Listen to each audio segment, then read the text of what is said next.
Hey everyone, before we begin, I just want to really quickly say a huge shout out to MyNameIsByf for helping out on the podcast and just being a part of it. It's an honor that we get to do these, and I'm so happy that you guys seem to really like these. Make sure you guys check out Byf's channel, and there will be a link in the description, of course.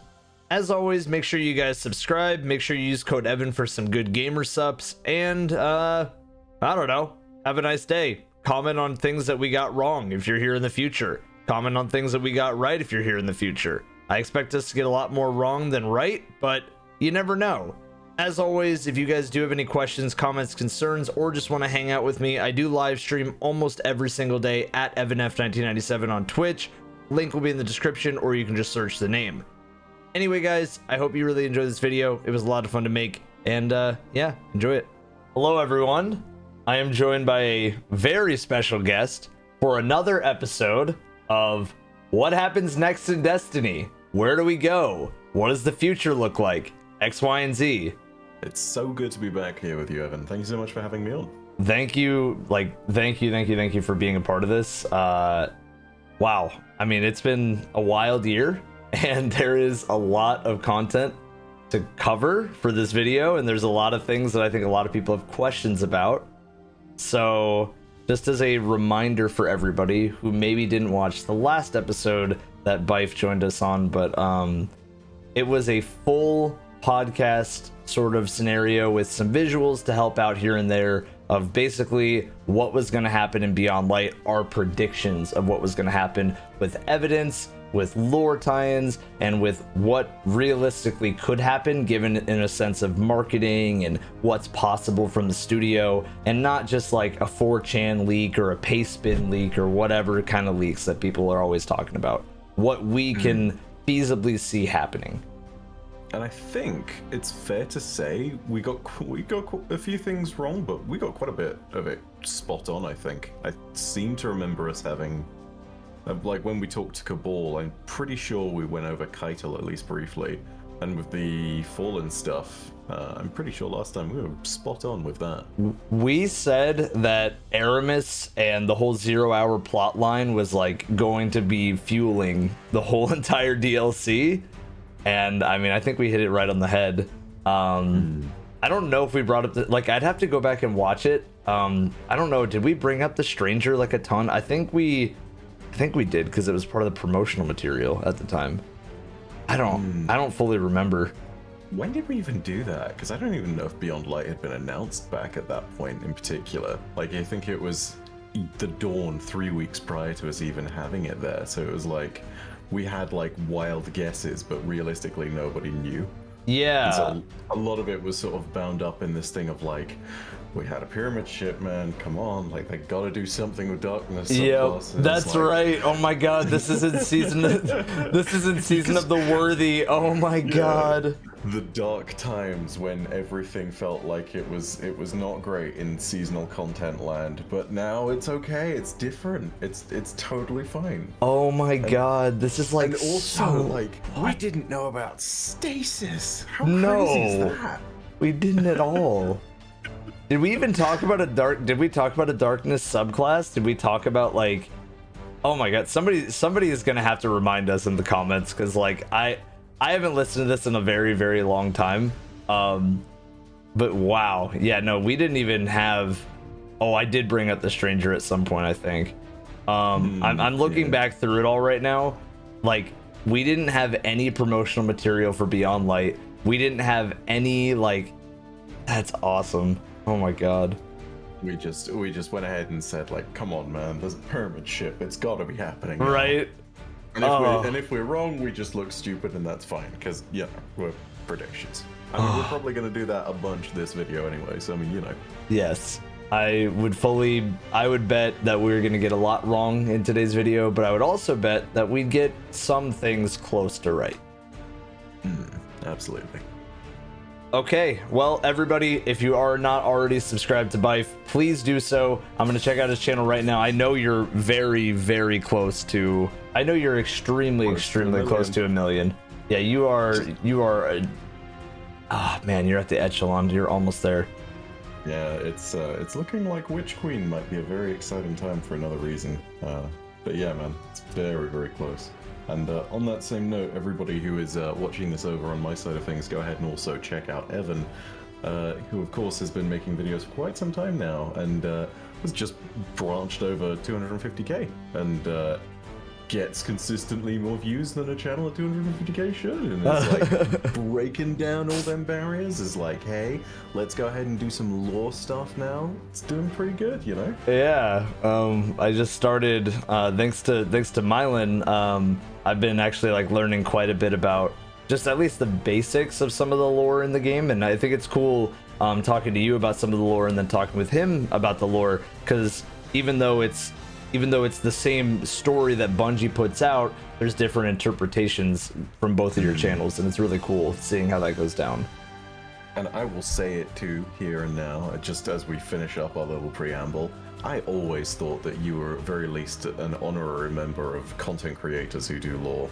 You always sort of like reached into the sort of Venn diagram of that box. Just so you know, like you always been one of the real ones. You always been one of the homies. Thank you. I like. All right, so I went to college for writing for TV. So I like when good writing is like displayed on like fully. I love it. So whenever there's like a chance to look at good writing and how a good like sentence flows and stuff like that, like I'm a nerd for that stuff. So I've always just loved any story that can be told. I won't waste too much time and sit there and try to nerd out with you about Battlestar Galactica in that case. I'll just leave it be for the time being. But we should totally do that at some point. Yes, sir.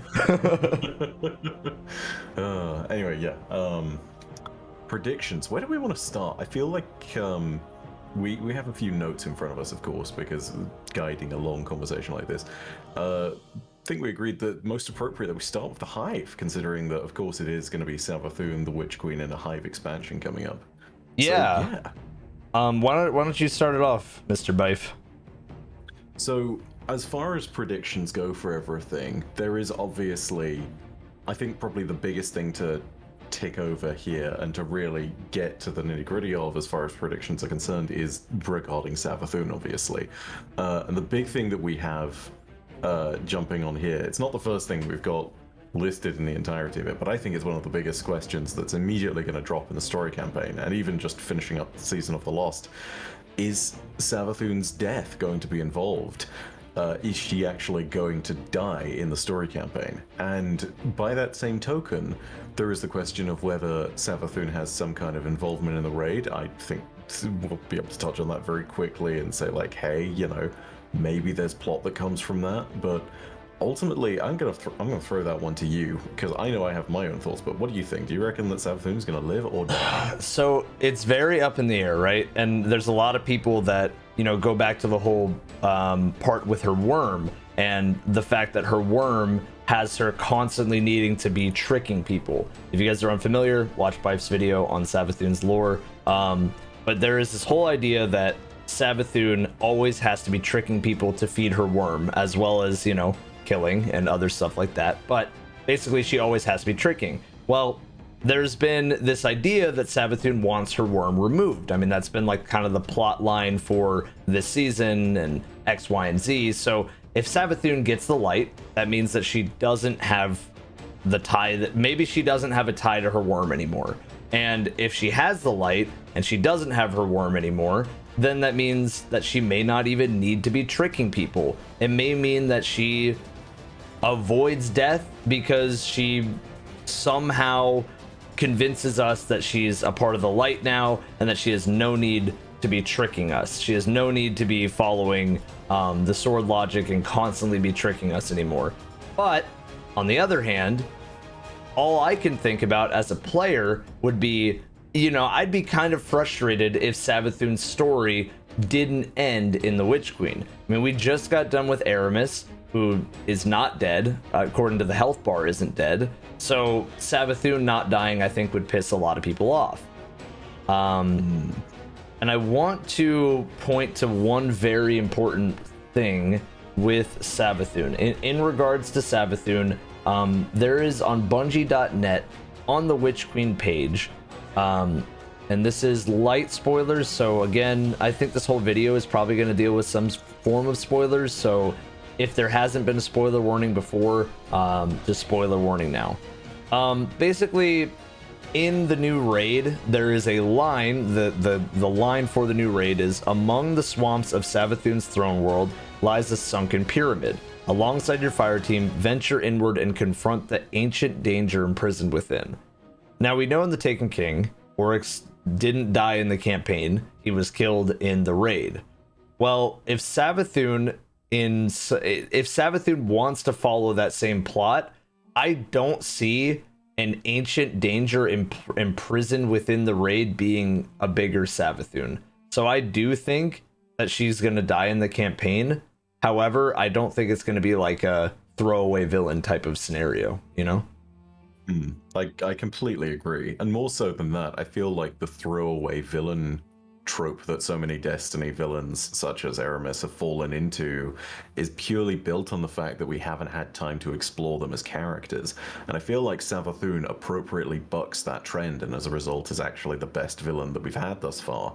And you know, obviously the conclusion to that story is probably going to come in the Witch Queen story campaign. And even if it does ultimately bleed over somewhere into the raid, I'm completely with you when I sit there and agree that it's almost certainly not going to be Savathun based on that wording alone. I mean, the fact that it's an ancient evil that was imprisoned there implies from the very beginning that it can't be Savathun. And whilst it might have some tie to her or some influence, which I kind of doubt considering other things that we'll discuss soon, I feel as though it still seems very likely that we're going to be looking at that being the focus for it instead. And maybe this is bringing us to a point where we sit there and say that Savathun's death is instead something that signals the plot point of what's going on in the pyramid. It's one of those moments where you sit there and perhaps in her final dying breath, it's like, by the way, hey, go check this thing out. It's kind of bad news and I've had it contained in my throne world the whole time. Obviously not quite like that, but you know. It feels as though it's going to be something that's very different, especially with Savathun's changing allegiances. And I think that's a big point. And the fact that it's not only something very different, but I think the fact that it's also inside of a pyramid ship imprisoned is like extra cool and more terrifying. And you know, maybe it's the I don't want to jump the gun here because I always do this, but you know, maybe it's the supposed darkness race. Who knows? Like, I don't know what else could be inside of a pyramid imprisoned. Could it be a darkness race? Could it be, you know, maybe this might be crazy, but somehow it could be a worm god. Is it Taniks riding a worm god? I don't know. Is it darkness Taniks? Is it dark Taniks? Like, I mean, yeah, no, honestly, it's one of those moments where it's very undefined, and the fact that it's inside a pyramid in the first place, it opens up a whole realm of possibilities that I don't think anybody has realistically seen before. The closest thing I could possibly predict to it is that it would be a Taken raid, but even then, whilst that's, I feel, somewhat more likely, maybe it's Taken and Scorn, considering changing allegiances, which is something that we need to go ahead and just briefly touch on at some point later anyway. I think it's much more likely that it is Taken, and I feel like it is also presenting us with that possibility of, will we see that final darkness enemy that we've been looking for generally, and that has clearly been permeating the plot and is clearly going to make a big move at some point. Or is it perhaps simply the fact that we need to abandon the idea of an extra enemy in the long run? I don't know, but I'm still kind of in your corner where I sit there and I say that it's got to be its own species. I feel like it is. Yeah, we've been sitting here for 7 years, 8 years now, and wondering like, hey, you know, when is it time to see, because we've seen the light, we've seen us, like we've seen all this stuff, but when is it time to see a true darkness enemy? And you know, you could argue that some of the enemies that we've already fought have been darkness enemies, but not in the way that I think people want to see. And it's been since the Taken and then the Scorn were the last new enemy introduced. So I think it's like I think it's about time that we see something new. I think it's also very possible that whatever we're going to see in that raid has some major story plot points, the same way that we saw with Deepstone Crypt having some major plot points for Clovis Bray and for Tannix, and understanding what the Deepstone Crypt was and what it is now and all this stuff. I think like we're going to see another major story told within the raid, and I'm so excited for that. Yeah, absolutely. And this is the thing that I think Bungie has learned over the last however many years it is. You know, raids themselves were always really big, poignant moments for Destiny's story, just based on the fact that it was meant to be that pinnacle challenge. But Bungie has gotten a lot better with environmental storytelling in raids, and I feel as though Garden of Salvation does a halfway good job at it, but Last Wish and Deepstone Crypt are masterful. Yes. They are absolutely spectacular as far as telling the story of what's going on and giving you that moment where you can sit there and look at the statue in the middle of the Deepstone Crypts and just after security encounter and be like, oh, this is why this was important. Okay. Yep. You know, like, these are the moments that I think we should fully expect. And I mean, aside from anything else, it being in the pyramid ship alone implies that the sort of direction that we're going, and I think fairly signposts everything that moves in the direction of the expansion after this, which of course is going to be Lightfall. So yeah, like, to bring it all back to the point, generally speaking, the raid plot is probably going to have something that stems from Savathun's death and is almost certainly going to be different. Oh yeah. I think like one of the biggest things is that it felt like Savathun was always associated with the incoming pyramid ships all the time. We go back to Shadowkeep in the Moon. That was a very much a, you know, Savathun wasn't obviously the major player, but if you read the lore on Shadowkeep, you would know that Savathun's involvement in Shadowkeep was a big one. Like, her plan was to trick Hashladun into thinking that Hashladun could beat us by raising the Scarlet Keep and all this other stuff, and we ended up beating her, but there's also a pyramid there. And then there's also the whole season of Arrivals dealt with Savathun and the pyramid ships at the same time. So I wonder if like those two are just tied so well together that maybe she has some sort of deal with whatever, with the darkness. Maybe she has a very, very deep deal that we don't even know about. Maybe she's playing both sides. She's trying to trick us into giving her the light so that she can actually defend herself against the dark. Like, we don't know. It does reach to this very interesting series of conclusions that one can draw, which is maybe not the idea that Savathun even has a deal, but maybe the idea that she's smart enough to understand where real power lies. And I think that most crucially, out of all of that, she's been watching us. She's been watching the Guardians, and she knows that the darkness was reaching out to us and trying to give us a degree of its power.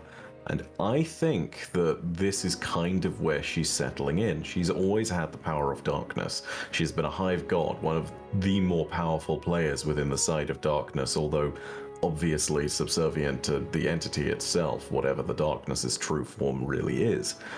And with all of that, you then sit there and wonder, okay, so if the Guardians have killed a Hive god before and they were wielding the light, surely that's where Savathun sits there and thinks, okay, well, in order to be more powerful, then maybe I need to stop having such a restricted view of the way that power in the universe works. Maybe I need to wield the light. Maybe I need to wield both. And so I think, honestly, that's kind of where everything sort of verges for Savathun. This understanding that even down to, as has been discussed so many times this season, her worm, the fundamental thing that ties her to the darkness and gives her this constant need and constant source of power whenever she enacts darkness through the sword logic. It's still something that restricts her, because if she wanted to ally with someone genuinely, out of a sense of loyalty or out of a sense of being genuinely in alignment with their worldviews, as opposed to for the sake of trickery, she can't do that. And that's a restriction that can potentially paint her into a corner. And, you know, things like this are the reason that Oryx died. You know, it's part of the overall thing that allowed us Guardians to even get to a point where we could defeat him. You know, he's defeated in two different sections by Power of the Light, and prior to that, he's set up for failure by Mara Sov, who effectively used bomb logic as opposed to sword logic too, which, to give the most basic breakdown, ignore everything that I've said about bomb logic, just think of it as saying it's another way of her using light to beat the darkness as well. Like, that's the reason she's still alive, that's the reason that we Guardians were able to do anything in the Taken King. So I think Savathun genuinely sees us and sees that we're kind of like this new axis of power in a certain sense. And to really become powerful, she needs to abandon any restrictions in a similar manner that we have. I think I fully agree. And I think actually you brought up something that, you know, it's pretty, like, we kind of had this this outline for everybody that's wondering. We kind of have like an outline of ideas. But when you brought up the fact that, you know, maybe it's not that she has a deal, but that she's embracing both, it started to make me think, like, because I just made a video on the 9 and just like what they're interested in and how they can kind of be role players, and they seem to take interest in characters that go beyond their, I forgot what the word is, but it's like beyond their they've transcended their design. That's the right saying. So exactly. I wonder if, because Savathun may be transcending her design by embracing both light and dark fully, I wonder if that means that the 9 will have, maybe that's their way to become a part of the story again. Maybe they're interested again. That's just kind of like the only way that I could see them even having a place in this DLC. You know what? I completely agree with regards to it, because you are completely correct. When it comes to transcending the design, this is basically the entire subplot of Season of the Drifter from way back in Forsaken's era. And back then, during the it's not Visions of the 9. You would do these weekly missions where basically you would get an interesting bit of context invitations about characters. There we go, Invitations of the 9. Yeah.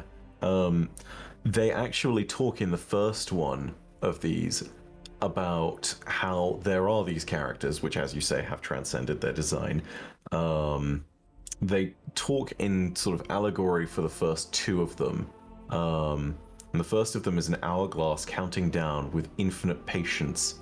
And the second is some kind of blade sharpened anew. And those 2 characters are referencing first the Exo Stranger, an infinite hourglass counting down with patience, and the blade is Eris Morn. And then, of course, they sit there and say, and the Dredgen. And you'll notice very keenly that these 3 players then make up the so-called, quote-unquote, Dark Vanguard that you'll see on Europa and that you'll have conversations with in the campaign of Beyond Light, and who, of course, have all embraced darkness to a degree and have basically said, yeah, no, in spite of the fact that we are in this place and that light is perhaps something that drives all of us and that we are, you know, effectively on that side, we're all using darkness to some extent. Eris Morn embraces it after Shadowkeep, which it turns out is exactly what happens with that one really ominous cutscene. She actually just obtains stasis power right then and there. She sits there and she grabs it, and it's entirely hers to use from that point onward. The Drifter has always embraced darkness and has been using it consistently throughout Gambit. You know, if ever you've invaded, you'll know there's the chance of him saying that line of embrace the darkness, take out those Guardians, and that's a clear enough indication. As the line goes for the Exo Stranger, she sits there and she says, I was not forged in light. And consistently there is the theme with her that she has come from another place entirely, and if you now understand also the little context behind how Exos are made, which, spoiler alert for those of you who don't know or haven't played Deepstone Crypt, go ahead and do that. They're partly made with darkness. You have 3 characters that have integrally transcended their design and have started to realize that there is a place in the universe for both.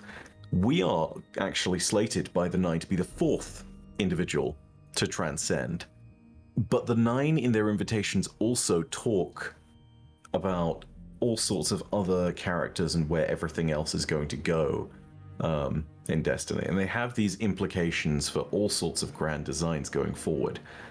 I think that Savathun, if she is doing this, does have the potential to enter into them, And so it realistically goes to that question of, is she using both light and darkness or just the light now? So yeah, it's really good. And honestly, I'll say this, dude, if you are correct and if the Nine do have some involvement, that's going to be so fascinating, and it's going to really highlight their place in the story a lot more, as sort of understanding that transcending both lines is what's really important. Yep, and I can't wait for it. I feel like there's so many places this goes, everybody. Like, you got to think that this character, Savathun, has been a part of the story for so long, and has been kind of like, I don't want to say, because retconned isn't the right word, but Bungie has kind of forced their hand to push Savathun as a part of almost every single plot. Like, she always has her hand in everything.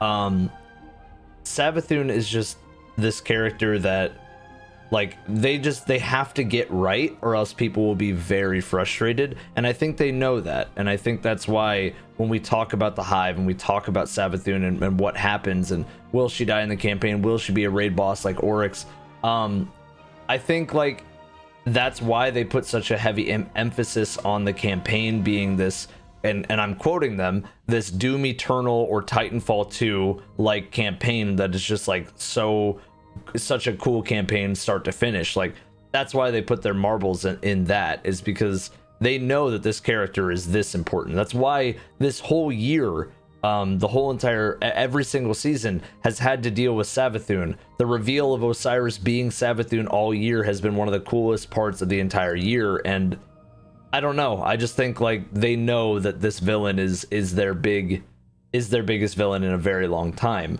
But it also is why we kind of wanted to make this video too, because again, Savathun, after Savathun's gone, then what? It's kind of like that moment in a lot of Marvel fans ask themselves, after Endgame, then what? I don't think Bungie is at their Endgame moment yet, but setting up that Endgame moment involves having Savathun's story come to an end.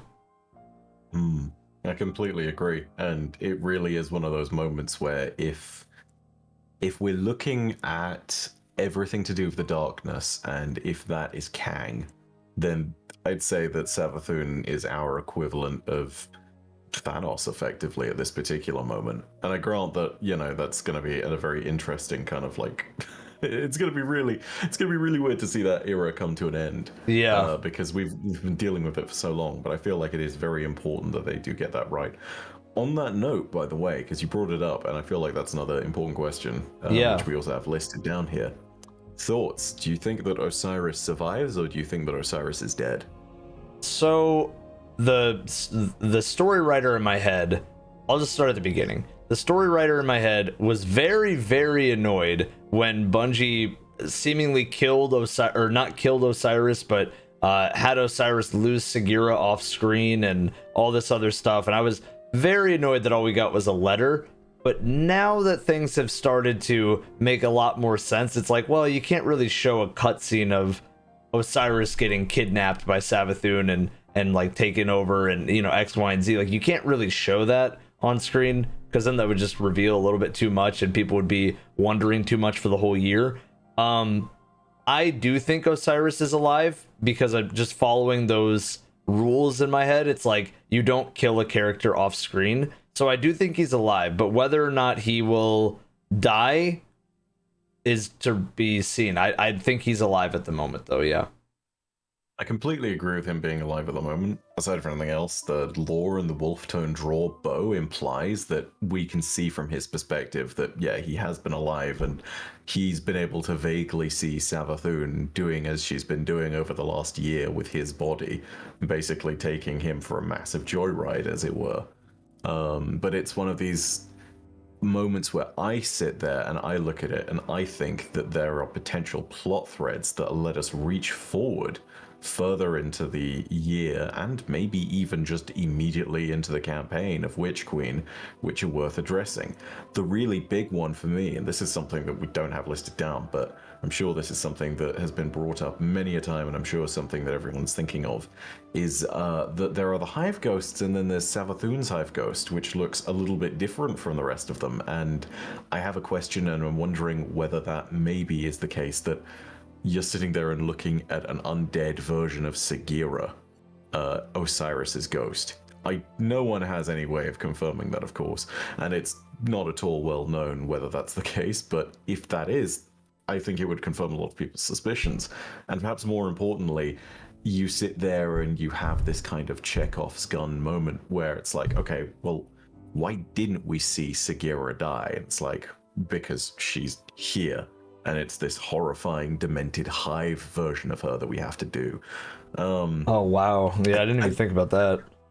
I think also, like, if you take a look at something that it really pushes at the kind of character threads of Osiris and Saint 14, both of them have had these quests where they have been going after each other and have always been working with each other in the sense of they are literally lovers, they're partners. And so it's this thing of, I think you wouldn't necessarily have a story where Osiris dies, because I think the moment that he realizes that he's lost his ghost and that there maybe is this Sagira plot point, it's him and Saint 14 in the throne world, and it's this thing of them perhaps joining us as we are victorious over Savathun, and maybe it's Saint that pulls out Perfect Paradox, and then Osiris is like, no, and grabs the gun, and it's like, this is mine. Like, oh my god, this kill is mine. There's so many cool ideas here. Oh my god. Yeah, and I mean, realistically, I feel like you could insert a lot of characters into that particular role, and it would be very appropriate in a certain sense. I mean, Crow has much beef with Savathun as well, so I can imagine that him pulling out, say, I don't know, a weapon that he is very attached to or has some kind of story connection to, Ace of Spades, would be, that would be a very kind of neat kind of circumference moment where you sit there and you see all of Savathun's machinations coming back to hurt her. But, that could be pretty cool. But yeah, it's not well defined what that kind of moment could be, but, moments like that potentially happening point to this idea for me that Savathun has not killed Osiris and won't kill Osiris. And I think you mentioned this earlier, her needing to lie and her deceptions and all of this is tied necessarily to the existence of her worm. And when her worm is excised, no, it is excised. No, it's exercised, yeah. Yeah, okay, I was right the first time. Sorry, I sat there, I was like, no, the worm isn't on a... The worm isn't on a treadmill. The worm is on a treadmill. Oh, the worm is pushing plate. No, like... yeah, when you're looking at the idea of Savathun's worm being exercised, you then acknowledge, as you said, she doesn't necessarily need to lie again. And with her not needing to lie, it could be this case that she is genuinely setting things up so that she can indeed release Osiris, which I think, is part of a calculated bargain in her head, but also it's showing genuinely the point of saying characters can change, and it, I think, represents a really important crossing point from Savathun's story as a being of darkness to her story as a being of light. I feel as though that's definitely something which would be a very strong signal to the player of saying, like, hey, the world has kind of been turned on its head and you're still going after her, but that doesn't immediately feel right from the start, yeah, there's all sorts of story potential, but I think a lot of it hinges with cool ideas on Osiris still being alive. I agree. I think Osiris being alive makes more sense than, like, I think that his story isn't done. Do I think he will die though in the future? I actually do think he will die in the future though, and I think here's why. I want to say it's a trope at this point in TV and movies and games, is passing the torch. Crow is very much Osiris's. Well, I mean, I guess he was Savathun's disciple, if you want to kind of say it like that. Like he's the trainee, and I guess Savathun was really the mentor for him, but Osiris, it was supposed to be Osiris, was the mentor for Crow. So if Crow is learning the ways, learning how to act, learning this and that, learning how to properly be himself and how to properly handle himself in combat and in conversation, it's like there's a part of me that wonders if it's I hate to keep going back to Marvel, but part of me wonders if it's like a Spider-Man to Iron Man scenario where you know, Iron Man passes and now you have Spider-Man holding the reins and taking all that information and kind of learning and becoming a stronger hero.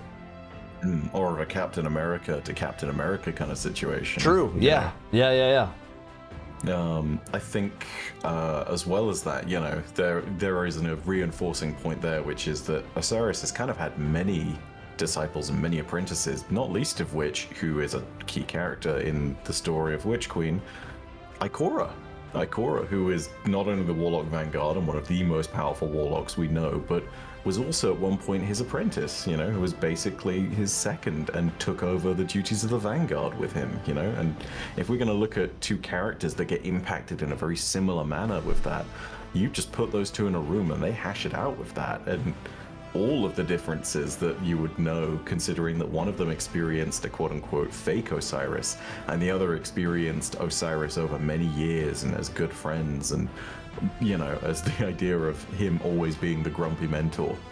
So yeah, no, it's absolutely a trope that could be fulfilled there in that particular thing. Yeah, I think somebody has to die. You know, it sounds harsh, but I think somebody has to die in the story. For the story to have that same meaning, that same impact, there has to be a character that dies. And it can't, if it's not going to be Savathun, or if it is going to be Savathun, somebody on our side also has to pay the price. I do feel like that needs to happen. Yeah, that I agree. It might also be one of these moments of sitting there and taking a look at everything that has gone forward with the story. I think that when you sum up the idea of a heroic sacrifice, maybe that can be the method by which Savathun tries to die. And I say that knowing everything we've said about the raid and knowing that her allegiance from light to dark has changed. So it's one of these moments where you take a moment to acknowledge if she really is trying to take on the sort of true responsibility of the light. There's the stuff that the speaker kept on saying back in Destiny 2 Vanilla, where it's like, you know, a guardian's life is ultimately sacrifice and is then death, which of course is followed by the greatest burden of all time to good old Dominus Gaul. But you know, if she is genuinely trying to push forward this idea of like, I am now using the light, maybe it's one of these moments where she genuinely proves this is the reason why I'm able to wield it. You know, there is something noble underneath it all for me. And maybe she does something that allows us a chance at killing whatever's inside the pyramid. Oh my god, there's so many cool ideas here. There's like the difference between Beyond Light and the Witch Queen is that in Beyond Light, you know, you had a lot of things thrown up in the air because it was a start. It was the start of the final trilogy for Destiny, right? So you had all these different ideas, but like, sure, you kind of could you could kind of poke at things. Well, now the story's progressing, and the story's progressing hard in one direction. So it's trying to nail not like an idea of like, oh, this person could be out there, that person could be out there, that thing could be out there. It's more like, what are their intentions? Where do we go next? And who is responsible for X, Y, and Z? Like, there's so many different possibilities. So I think, to be honest with you, Savathun's storyline, they've done such a good job with, to the point where now we're sitting here going, is she actually going to be good once she loses the worm? Like, I think that's just how well they've done this season to keep players like, do we trust Savathun? Do we not? Like, I think that's the thing that she's always done, is try to get people to trust her or not trust her and play that game back and forth and constantly talk about her. So they've done a really good job of writing this character, and I can't wait to see it in the Witch Queen. Absolutely. I will say this, for the moment, still don't trust her. No, me either. Me either. But yeah, there's so much that we could see revealed, and honestly, I likewise, I'm really interested to see the direction they take it. Crucially though, that's not where the story of the Hive ends. No. And it's not even where the story of the Lucent Brood ends. We have no clue what's going on with them, but most crucially of all, I think everybody has that kind of itching question in the back of their mind, which is effectively, hey, we killed Oryx, and in Witch Queen we're probably going to kill Savathun. That's 2 out of 3, which ain't bad, but that's not the whole triumvirate. And if we're looking at where things turn next, there is a very obvious pointer, and that is Xivu Arath. And so I think it's worth sitting there and talking about her for a second. What do you think, if anything, is going to be her story in Witch Queen and over the next year, for that matter? Yeah, so Oryx was... We'll just quickly explain all 3 of them. Oryx was the explorer, the conqueror, he was the explorer, always trying to take new land and always trying to constantly explore. That was like his tie to the worm, is that he always had to explore and of course kill. Savathuns was always trickery, and then of course killing. And then Xivu is about conquering, correct? Xivu is a full-on war general. War. Xivu is the Hive god of war. Constantly having to be in war. And so if Oryx, you saw him as a pretty cookie cutter, well, I wouldn't say cookie cutter, but a solid villain with some cookie cutter parts to him, like, I'm the big bad evil, I'm Oryx, bow to me, I am going to invade X, Y, and Z. And Savathun is about, can you trust me? Can you not? Playing the Loki card. Well, here comes Savathun and Oryx's big sister, Xivu, who is just fully guerrilla warfare. I will take you down at any cost. I will die on this hill no matter what. You will not defeat me. I will defeat myself. Like, I will be the only thing that can defeat me. That is Xivu. So if the other 2 had some parts to them that were even partially sympathetic to some people, Xivu does not. Xivu is very much going to take your house, take a poop in it, and then light it on fire. That is Xivu. Yeah, no, I think it's very much one of those moments where you can kind of use the analogy of what everyone was, so to speak. In the Books of Sorrow and all the stuff we've learned about Savathun, we know that each of those characters respectively, you could describe Oryx as a fencing sword, to the point, definitely still a blade, but also very well refined with what his goal was and ultimately with his final decisions that he was going to make, and ultimately what was going to determine the shape of his life. Even down to the moment where he died. It may not have been in the way that he expected, but it was definitely one of these moments where he somewhat fulfilled what he thought was going to be his purpose in the universe, which was furthering the final shape and helping to find that final vision of darkness, and maybe in a certain way becoming a part of it. If you're looking at Savathun, she is a shiv. She is a scalpel. She is precise, but more importantly, she is subtle and she is very underhanded. She's looking to constantly improve her odds through the sake of trickery. She plays enemies off each other. She almost never goes for a direct confrontation. And that is what makes her very different from all the Hive gods. If Oryx is a fencing sword, and if Savathun is a shiv, Xivu is a hammer. Xivu will come along and will not care. And it's not to say that she's going to attack with reckless abandon, because it's been made very clear that she's not just some idle construction hammer. She is a war hammer.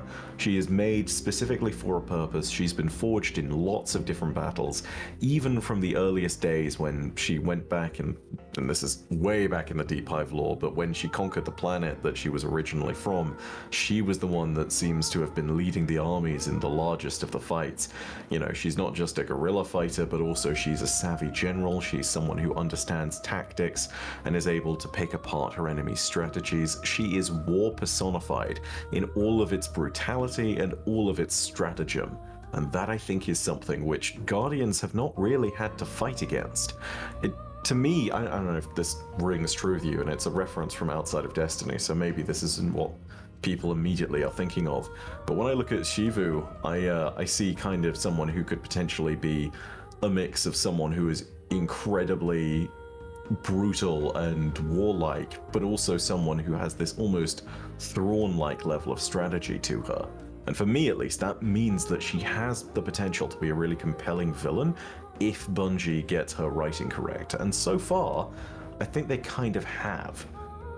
Yeah, I think when I think of the three Hive gods, I think of Oryx being, because I really like Norse mythology, so I always think of Oryx as an Odin. Odin is always has his eyes on you and always conquering and always traveling and exploring. I think of obviously Savathun as Loki, like always trying to trick you, always being involved, always kind of in the background, but is always playing each other against each other. And I think of Xivu very much like Thor. Maybe not as stupid as Thor, but very, very much a refined Thor. Almost a mix of Odin and Thor together. Where very much smart, very tactical, I'm sorry, and also just extremely powerful and knows exactly what she wants to do. There is no questions that Xivu, when she arrives somewhere, she is there to take it over. Like, there's no questions. So I think that if the other two were the two pieces, I think that Xivu really is the rightful third sister to fight against and have a whole DLC for. You know, we can joke around about how all three of them have had a major DLC, and hopefully we go 2 for 2 on having great major DLCs. But I really do think that Xivu's place, it isn't in a season. I think it's a major DLC. And I think that they definitely will build her character in, because her character now appears to be sort of like the hand and commanding lieutenant of the darkness, which is appropriate for the importance of her as a character, I think.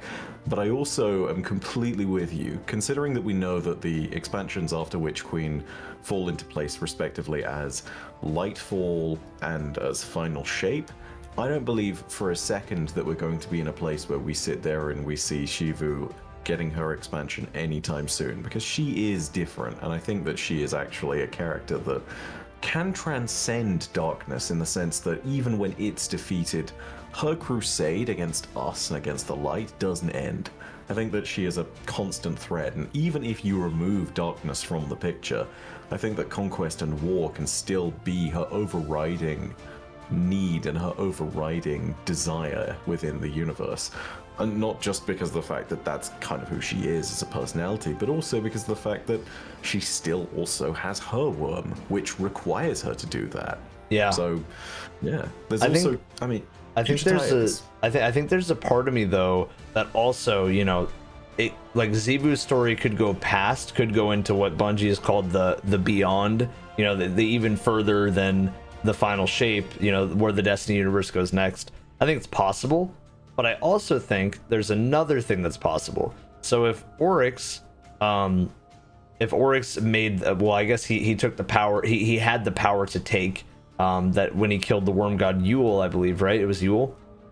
Akka. I'm sorry, yes, Akka. So he killed Akka and he got the power to take. If Savathun has the power to, I mean, wield the light and resurrect Hive into the light, then there's a part of me that wonders if Xivu would go, okay, you know, you have the Taken, you have the light, let me have not only the darkness, but let me command, I don't want to say a darkness enemy race, because that would be a little bit too far, but maybe Xivu is involved in Lightfall. Maybe Xivu's plot in Lightfall is to try to take down the light, but actually do it in a very much a war general way of not just, hey, let's just run into it, let's just try this, let's try that. It's like, no, we've seen what works. Like, she's very smart, she's very calculated, and she's also very powerful. So I wonder if Xivu's plot could be to take down the light and be a part of Lightfall. Yeah, and that would effectively gives us a very powerful casus belli against her for any future expansion. But even when you sit there and you look at everything else that Xivu does for the story, she's a binding thread that ties other groups together. So I think the most important one to note is that of the Cabal. When you take a look at the Cabal's story at current, they've been kicked off their homeworld, and the reason that Caital, the current sort of major character in the Cabal story, the new Empress, is even here is because of Xivu Arath. And so You sit there and you have us Guardians effectively declaring war on Xivu as much as the Darkness, and the Cabal sit there and say, well, you want to kick Xivu off? Can we take you to Toro Battle? I feel like that's a very appropriate kind of story beat for the kind of beyond story arc for the Cabal in particular, and for Xivu. Something that then pushes the envelope and maybe gives us this kind of, you know, reverse sweep of everything that Xivu has conquered. You know, I see this thing of Xivu being in Lightfall, succeeding, and then us pushing back against all those forces, maybe in final shape, and then us going with the Cabal, and then pushing Xivu back even further, and maybe part 4 is where we actually will finally get Xivu's full expansion. That to me is how that rings at very least, and I'm not sure if that is the case, but either way, it gives us a lot of potential ground to cover. And I completely agree, I don't think Lightfall is her expansion, so to speak, but I do think that she's going to be involved. I would love to see Toro Battle. I would love to see it. I would love to see just, oh man, it sounds awesome. I think realistically, when we talk about just the whole Cabal storyline, I think this would be actually a good place to pivot, because I don't think we have anything else really written down for the Hive. We just talked about Xivu, talked about Savathun, Raid we talked about a little bit. We'll get back to the Raid in a little bit here, but and Osiris, but let's talk about the Cabal, Caital, Calus, and that whole plot line. Basically, to me, it does sound like we're going to go to the Cabal's homeworld and take it back at some point. Will it be within these next 3 years? I have no clue, but it sounds like we're going to be fighting that battle at some point. The way that I see it, I think that it's realistic to say that the Cabal, at least at the moment, have 3 plot lines going on right now. There is the War of Succession between Caital and her father Calus, which is basically to say you have these 2 potential contenders for ruler of the Empire, and a very clear split in the Cabal main species ranks, which asks the question of who should we really follow. Then following up after that, you have the question of Calus generally and his alignment to darkness, and how that maybe impacts their story going forward as far as the reclamation of Toro Battle is concerned, whether he is therefore in thrall of some darkness being, is there some tie to Xivu, something along those lines going on. And then you have the third part, which is not to do with the Cabal's main species at all, but is instead to do with the Scions, and is the story of the Scion Conclave, Amtech, and everything that went down in both the Season of the Worthy, the Season of Dawn, and most recently, of course, the Season of the Chosen. For those of you who don't know, basically that last one all revolves around a series of Scions that we Guardians killed back in the Season of Dawn. There is a Scion called Amtech, who was their direct sister. She was the one who tried to drop the massive Cabal space station, the Almighty, on us. It's not very well told within that season's story. It is hinted at in like 2 different places. The name Amtech is mentioned once in the lore. It is very poorly noted, but it is also noted that the Scion Conclave is a kind of a successor organization to Amtech's ambition, and they tried to assassinate Zavala in the Season of the Chosen. So they're kind of an interesting interval, but they are very clearly another signpost for one of the potential stories of the Cabal as a faction going forward. So those are kind of the 3 big things. You've got Succession, you've got the Calus story arc and what that does with the darkness, and you've got the Scions. So across those 3, there are so many different potential things to talk about, but I feel like the strongest one to talk about is definitely Caital Calus at the moment. Yeah, I agree. I think so. To go to the Amtech and the Scions plot line, I really do think that's something that can be squashed in one of these seasons for the Witch Queen, because I know a lot of people are going to be wondering, like, what's past Witch Queen and where do the seasons go? I think that's a potential seasonal plot point, is to completely crush that one, and to I mean, it kind of, I don't want to say it was crushed at all, but I mean, that cutscene of Caital slamming a Scion to the ground, like, I want to say that, like, our point of view is very much, hey, you're in the wrong here, and like I have a feeling that that's a seasonal plot point that could be squashed. Now, is Amtech still alive? I have not been following the Amtech plot line. Is Amtech alive, or is there anything that we know? So Amtech has not been mentioned thus far, but it's been made very clear that there are a group of Scions who are in that same kind of vein of what she wanted to do. Gotcha. You know, so it's one of those odd moments where if they're gonna keep mentioning her in the story, they'd need to have her do a big reveal as the villain for that particular season. Well, if I know something about Bungie, it's that they typically like to align seasons with like seasonal content that's dropping, even if it has nothing to do plot wise. So like, for example, you know, Vault of Glass came out in a season that was focused around the Vex and the Fallen, but you know, it had a lot of Vex tie into it. I wonder if there's a part of me that's like, well, you know, we're getting, I mean, it looks like we're getting Mars back, and we'll talk about that in a little bit. I'm sorry to keep jumping the gun, but I almost wonder if, like, because we're getting Mars back, and maybe there's some stuff to go with Mars coming back, the way that they unvaulted stuff from the Cosmodrome, I wonder if that means that, you know, they're kind of setting up a marketing-wise Cabal like season that would deal with Amtech, and maybe Amtech will be the villain for that season. I think you're not necessarily wrong there in certain respects. We know that Mars does at least feature in some regard. So, and I feel like there will definitely be a Cabal season going on. Mars featuring in Witch Queen, though, has a very interesting and suspect nature to it. And I think it really depends on how Witch Queen goes. And the reason I say that is because Mars, of course, was effectively abducted by the darkness. And I think there is an indication that we have a vague idea of how this works after we've seen the Glycan missions and whatnot. So the real question is, if it's going to be based on Mars, is that because somehow Savathun has been able to wrest it out of the Martian anomaly that is now in Mars's place? You know, that's the real question, is effectively, can Savathun be the hero we needed her to be, and can she unsunset something? Yeah. So that's kind of the big question mark, but I don't see it being impossible. You know, it's not only potentially within her power, but also I think it's something where it implies that this is why the darkness is taking her seriously. You know, this is why the darkness is looking at her as a threat that's worthy of really fighting. And as far as the Cabal returning to Mars, I think the only other thing that they'd be potentially lacking for that one is a reason why. And logistically, I think there is a very strong reason why for either the Cabal or for the Scions. For the Cabal, it's the fact that Mars is home to lots of their wartime installations for the Scout Legions, and effectively has a huge series of different supply caches and fortresses they can make use of.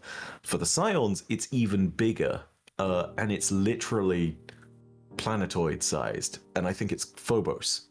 And the reason that I think Phobos is important for the Scions is that it's long been stated and speculated that the Scion Flayers were able to move Phobos out of its own orbit and pull it closer to Mars. And the plan for that originally is supposedly that they wanted to drop Phobos on Mars if the Cabal campaign there started to fail. But if the Scion Flayers are powerful enough to move it out of orbit, that means with enough computing power and with enough foresight, and even potentially just with them on their own, they could weaponize Phobos and take it in as a weapon that they could throw anywhere in the system. Oh my god. So if you're really... So, I mean, you know, this may rely on the fact that they've done something to it before and the Cabal have had time to set up theirs, which is why it would be Phobos and not some other place, you know? Like, I mean, imagine the Hive just going along and being rather terrified one day when they realized that the moon was moving a little bit too quickly towards Earth. But, you know, Phobos being one of these places, if you create that story tie-in where you can tie it specifically to the Scions, you then have a very cool reason for a Martian season again. And again, totally depends on whether Mars ends up being the thing or not. Right, exactly. Whether it comes back. Like, the evidence that I would go off of is just the fact that we've seen it in the trailers a couple times, like especially in the most recent trailer. That Bungie also has a very big history of leaving little Easter eggs in. And Ikora on the board that she's looking at, it has the map layout of Destiny 1's version of Mars, the very hot desert Mars and not the very icy Mars. So, I mean, I guess they're both a desert, but this one is the hot kind. Either way, I think that that's where I could possibly see the Cabal's storyline going in a seasonal type of drop. But when it comes to Calus and Caital's relationship and what's going on with Calus, like where he is and where is my damn Leviathan and all this other stuff, and I don't even know. I mean, the last time we got anything from Calus, I believe, was Presage, and it's very much like a very dark story of what Calus apparently looks like now, and I'm really curious to one day see him. Completely agree. It's I think as well, when you look at the mainline story of the Cabal, I think that aside from seasonal stuff, we can quite firmly put them to the side and put them down until after Destiny has finished its current era. They are very much a quote-unquote beyond story, and I think they're a beyond story in the sense that they will look like both friend and foe going forward. You know, there are going to be some respects in which we're going to be fighting the Cabal, and then there are going to be some respects in which we're probably going to maintain some kind of alliance with Caital. If we're talking Cabal story, I'd say that the likelihood of us seeing Torah battle increases the further away we get from Final Shape. You know, I'd say that it's almost inevitable that we'll see that place. It's just realistically a case of when are we all going to make the big jump on a Cabal capital ship? Yeah, and that, I mean, that sounds amazing, but you know, we'll just have to wait and see. To be honest, my mind always just goes like, what is Calus doing? What is his plot? X, Y, and Z with Calus? Like, I apparently my catchphrase today is X, Y, and Z. I don't know why, but either way, Calus has always interested me as a character, because he was our first real look in Destiny 2, at least, at like a character that just had basically fully embraced the darkness and had like left us hints a long time ago that he was so much more powerful than almost everybody in the game. Like, there is the Cabal and then there is Calus. You know, it's just kind of amazing to me to see where they're going to go next with this character, and I've always just kind of wondered like what is going on with him at this point. So I don't know. Yeah, mystery has always been the key thing for anything to do with Calus' story, and I really love that. And in a certain sense, I kind of will be sad if ever we get to that point where we kill him, because it is that moment of, damn, the mystery has been unfolded, you know? It may be this... I think it is probably going to be a very Wizard of Oz moment, considering what we learned from the Presage lore, which is that Calus is this supposedly rather shriveled old Cabal that basically hides inside the apertures and suits of the big, giant, resplendent version of himself. And I do think that it's going to be a bit Wizard of Oz-ish in the sense that it will be pulling back the curtain and seeing, the wizard is in fact just a guy at a set of terminals, and it's kind of sad, really. Yeah, you know, there was that massive joke way back when where it was like, oh look, Calus is actually just a scion. Just a scion chilling in a room, and like, yeah, it's like that. Have you ever seen the Silent Hill 2 Easter egg video where like at the end of Silent Hill 2 you can get like an ending where it's actually just like a dog that's just controlling everything the whole time? No, I've not seen that. Oh yeah, you gotta look that up one day. It's so funny, and the whole credits is like the dog barking to like the credit sequence. Like the whole song is just the dog barking. It's so dumb, but basically, like, yeah, I've always kind of felt like that with Calus. Like, it's either one of two stories. It's either he really is this Julius Caesar type of Roman emperor that just is constantly conquering, but also uniting different factions of Cabal, and different factions of just kind of everything. Like he has the menagerie, he has all this different stuff within the Leviathan, or it's a scenario where he is very much a Wizard of Oz, where it's just a dude behind a curtain the whole time. Calus, in fact, always was 5 scions stacked on top of each other in a trench coat. In a trench coat and a fedora. Oh man, you hate to see it. Oh, alas, and the ignoble end of the Cabal story goes there. Well, speaking of stories, and I think this would be a good time to transition to it, the Scorn. I know that's like a very stark transition, but hey, we saw the Scorn in Presage, so let's talk about the Scorn in the Witch Queen. There has been a picture on Bungie's press kit, which is very publicly available, that shows a Scorn out there on Savathun's throne world in a weird sort of Scorn architecture, sort of Hive inspired area. Basically, we learned last time that the Scorn, through not astral alignment, but through the new activity from oh gosh, I know exactly what you mean. The activity from season 15, where you go basically into the you go into a throne world type of scenario. I don't know. Either way, the Scorn are practicing sword logic. Yeah. I'm gonna save this real quick and look it up real quick. I don't know why. I love this activity. Realm. Shattered Yes. Realm. There it is. Yeah, so in Shattered Realm, the Scorn, one of the weeks, was practicing sword logic. Scorn logic. So, I don't know. What do you have to say about that? What do you think the Scorn's place is in a potential season to tie in with the Witch Queen? So I think there are two different ways in which you go with regards to the Scorn story. The first is very much tied in with that notion that they're using sword logic, a notion which compels, I think it was either Mara or Petra or Crow, one of the three, to say that they are evolving in a sense. I do believe it was Mara. And this evolution points to the idea that they are no longer tied to the Elixni. As Scorn, they are a completely different group. And so it's one of these things of they are making their own culture, they are making pacts with darkness by this kind of trial by combat, which we came across in the Shattered Realm. And perhaps more importantly than all of that, when you actually look at what they're doing, it is tying them much more directly into the sort of villainous alliance that has been formed between the Taken, the Scorn, the Hive, and the Darkness. This terrifying group that will now sit there and fight us at every turn contains the Scorn, and they're doing so quite willingly. So that's kind of the first avenue. The second avenue is with regards to a character which we really haven't heard much of for years, and that's the Fanatic. You know, the Fanatic appears as a Nightfall strike every once in a while, and canonically, Fikrul, the Fanatic, is continuously resurrected over and over and over again, and Guardian fire teams are always going on patrol to kind of push him back and make sure he doesn't overtake any areas. But it is one of these moments where, with the Tangled Shore being sunset, we don't know what Fikrul the Fanatic is going to be doing next. And I think it's even more important because, for those of you who've not played Forsaken, and for those of you who don't know, the reason that Fikrul the Fanatic is even a thing in the first place, the reason why the Scorn even exist as a result, is a complex interplay between Prince Aldrin, who of course is now Crow, Savathun, and Riven.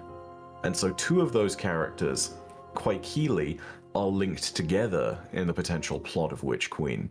So if you have something along the lines of a Scorn presence in the throne world of Savathun, I think it's entirely possible that you sit there and you see a Fanatic that's had this kind of come to Jesus moment, where he sits there and he says, look, the Scorn are not so complex, not so simple that we're only fighting in one sense. I see now all of the reasons why I was manipulated. I see now that there is a real reason why I am here and why I'm trapped in this cursed existence, and it's her, it's Savathun. She is the ultimate cause of it, and so I'm here with those who are loyal to me to try and bring this on, and to sort of bring her to justice. Conversely, could just be the fact that it's, you know, the Darkness Scorn, and the Fanatic might be allying himself even more keenly in that note, because he's no longer got Aldrin, he's got Crow, and Crow is a Guardian now. And that seems like a very direct betrayal, and any Scorn that sort of see Crow, see Aldrin, and then see him as a Guardian and see that as a massive betrayal. And there's literal lore of them attacking him. So there's two avenues through which you could go. But either way, the Scorn, I think, have a very prominent place in the future, and I think it's all up to Bungie to continue to craft that.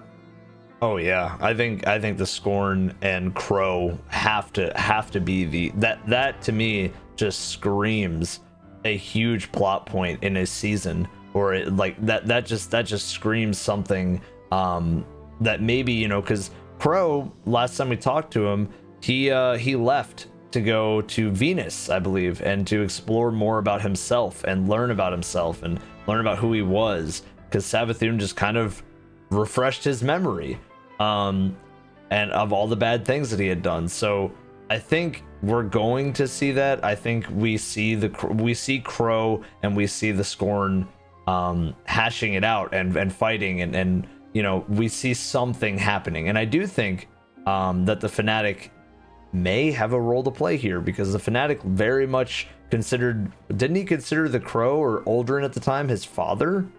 Yeah, I want to say he did. Yeah, no, he calls him father pretty persistently. It's actually the first word that he spoke when he became a Scorn, and when he was resurrected, was he looked at Uldren and called him father out of reflexiveness and instinct, clearly, because I think it's one of these moments where he sat there, woke up, and thought that he'd actually gone to some kind of afterlife, and was like, Dad? Is that you? You know? It's a very kind of like poignant moment, but it stuck. And Uldren is now very much, well, Uldren was very much there and was taking on that kind of role as a father figure, and by extension of having that connection with the Fnatic, was controlling the Scorn Barons.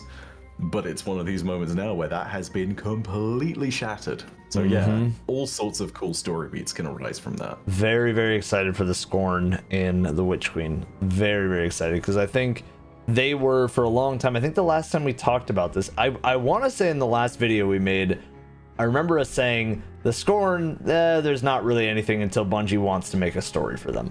But now we're sitting here going, okay, the Scorn have a fairly good chunk. They have to, they kind of are like their own, I want to say kind of sympathetic race of aliens, because they're like basically a bunch of Frankensteins running around that didn't choose to be there but are there. And so it's very, very interesting. I'm gonna go ahead and put my neck out a little bit on this one. And Yeah. whilst I think it's fairly easy to say that like a Scorn season, I think, is not at all impossible at this point, especially if you have all these strong story threads that can potentially bring them together. I think that in the sort of past Final Shape era, in the quote-unquote beyond, as we're calling it, Yeah. I think that it's possible we could get an entire Scorn expansion. Like, I really do feel as though there's enough there that if it's built on over the next few years progressively, we could see some strong characters emerge. And especially if Crow is another character going forward that we're still talking with and working with, maybe we do get to a point where the Scorn are big enough to warrant an expansion, and maybe that's something where the Fnatic does play a central role. Maybe it's a question of the fate of the Scorn entirely. Do they sit there and carve their own free kind of fate? Or is it something where they are ultimately fighting for the purpose of their soul, of whether they are going to be tied to the darkness or whether they're going to be free? You know, big questions can arise from stuff like this, and I think we just haven't seen them answered yet. That's so awesome. I love, one of the things that I love about the Scorn more than any other race is A, they're just different, but also B, they just have like such cool, like they have like almost a Mad Max like post-apocalyptic architecture, and I would love to see that in a raid. I would love to see that in more strikes. Like I love like the cool Mad Max theme that it felt like you were in Forsaken, all those missions, you know, the Rider, the Mad Bomber, like all those things were just so cool. And I'm just really hopeful that the Scorn can be back as a part of like a cool season or an entire DLC. I think it'd be really cool. It really makes me want to say, like, Bungie should just grab the Mad Bomber, the Rider, and the Rifleman and combine those characters into one. Not literally, so to speak, but create a character that combines those archetypes. Have them be sort of like a foil to us throughout a number of seasons, and then just create this little infamous side villain, almost like an undead Randall the Vandal, perhaps. Dude. You know? And just have that be like, could you imagine though, right? Like, we have this thing, I don't know, maybe like are you saying like a Scorn Mandalorian, like just a constant bounty hunter out there just on his own? Yes, that'd be really cool. Something like that would be awesome. Like, I don't know, for the sake of keeping it memey and close, let's say they're called Thanix. Not Thanix. Thanix. Yeah, that's totally it, right? With an F, because they're Scorn. Yeah. But it's you know, it's going to be one of those moments where we're in a season and we're about to kill the big bad, and then all of a sudden, like, our gun gets shot out of our hand and then we need to take cover, and it's like over in the corner we see Thanix again, and then it's just he gives the little wave and salute and transmats out, and it's like, you know, you and your ghost sit there and it's like, one day we're gonna kill that bloody Scorn. Like, you know, it's one of these moments. I really foresee like cool story moments like that happening, especially as it becomes more clear that the longer they live, the more intelligent Scorn become. Yeah. So the greatest, like the fanatic is the key example of this, and the fact that there are more long-lived members of their culture that have been creating these rituals tying them to darkness is another example of this. But imagine for a second their most skilled warriors being the ones that have survived longest, and therefore as a result being the ones that are more likely to develop into characters like this over time. You know, this I think gives a really clear pathway of development for everything. I think also when it comes to just like how they've developed knowledge over time, it almost makes me wonder if the Scorn are kind of like I wonder if it's like Bungie's attempt of telling a different version of Planet of the Apes, where like the Scorn are just like, they just want to do their own thing at a certain point and not have us interfere, and you know there's like that war back and forth, and the fanatic is like their Caesar, like their leader, you know. That makes me wonder. It makes me wonder how that links into the obvious point of all of this. And for those of you who don't know, Scorn are undead Elixir, which is why we keep talking about them being Frankenstein and having these interesting motivations. But the reason why that's really good, did I just say Elixir instead of Fallen? I think I did. You did, but you know what? That really confuses it. Undead Fallen. They are Undead Fallen. Yeah. Yeah, and that, you know, this is part of the reason why everything for them is really interesting. But you mentioned Planet of the Apes.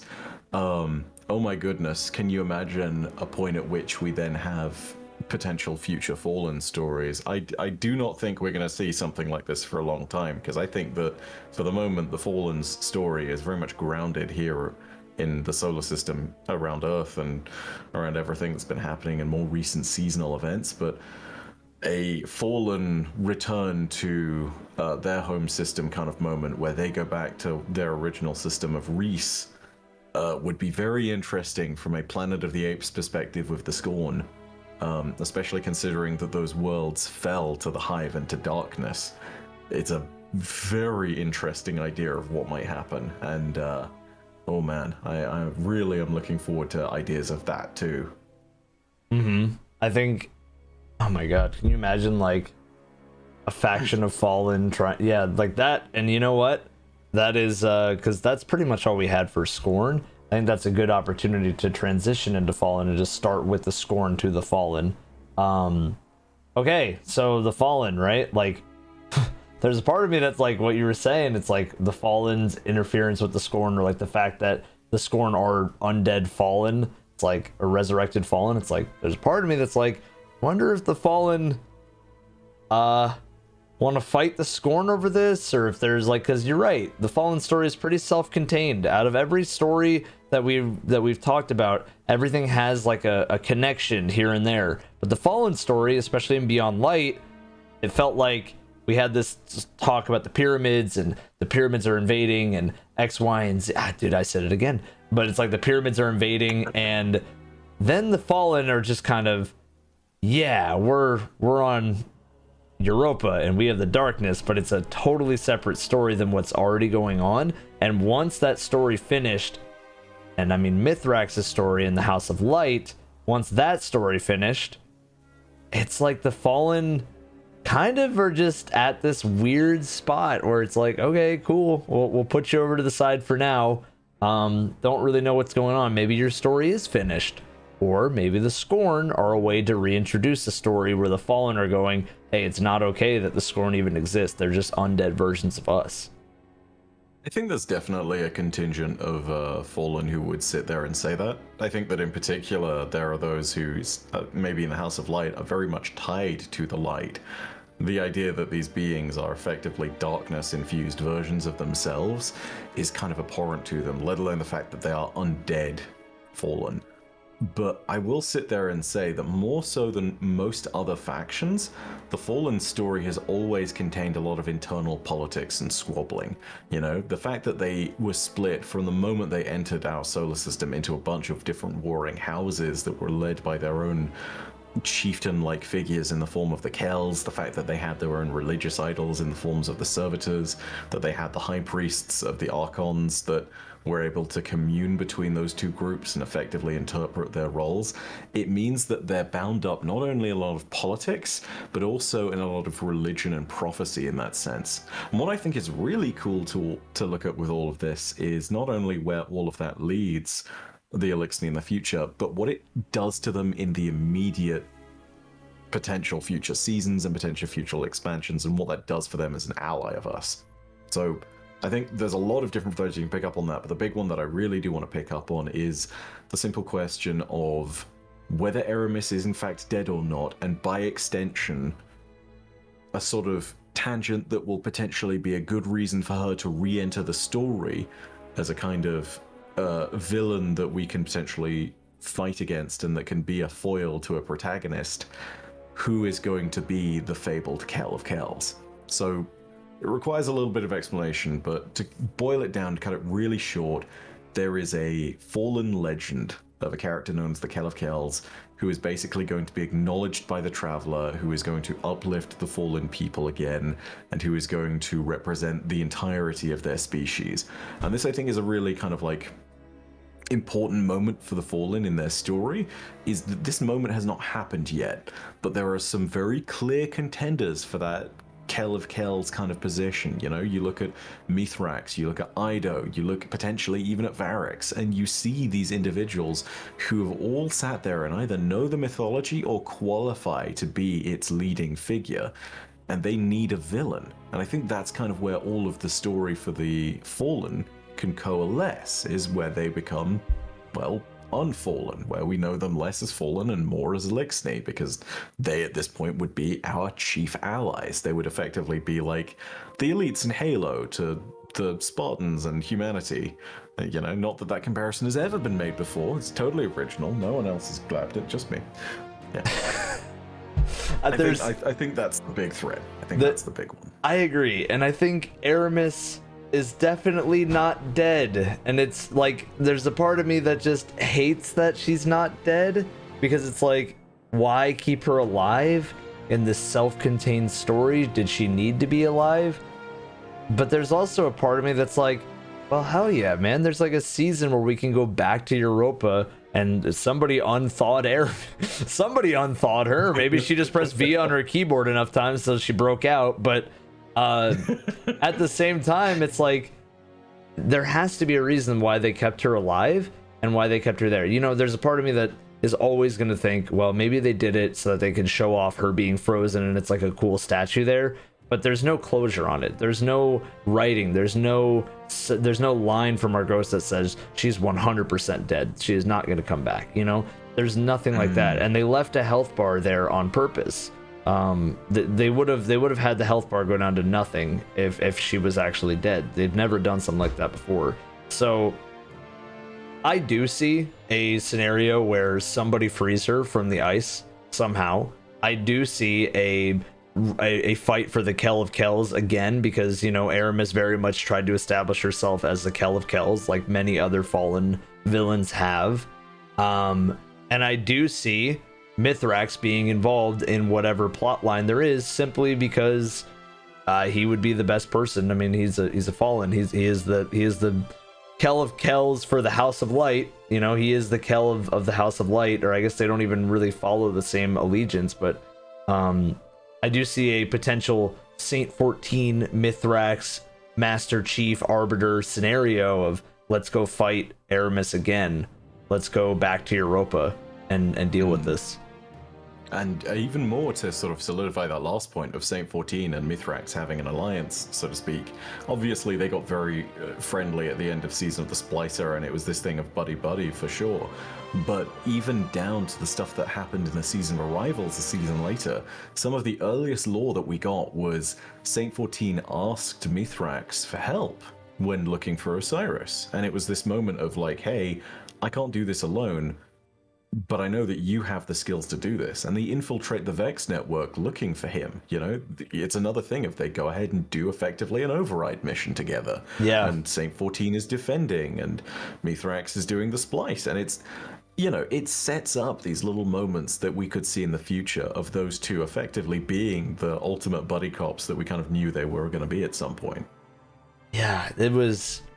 Season of the Lost definitely had a lot of really cool, mature next steps for characters, and I do see Mithrax having a huge, maybe not a massive role to play, but I do see Mithrax fighting for that Kell of Kells and fighting against the idea that every single fallen faction has to be this separate thing with their own internal politics. I do see Mithrax trying to unite more and more fallen to the cause of the light.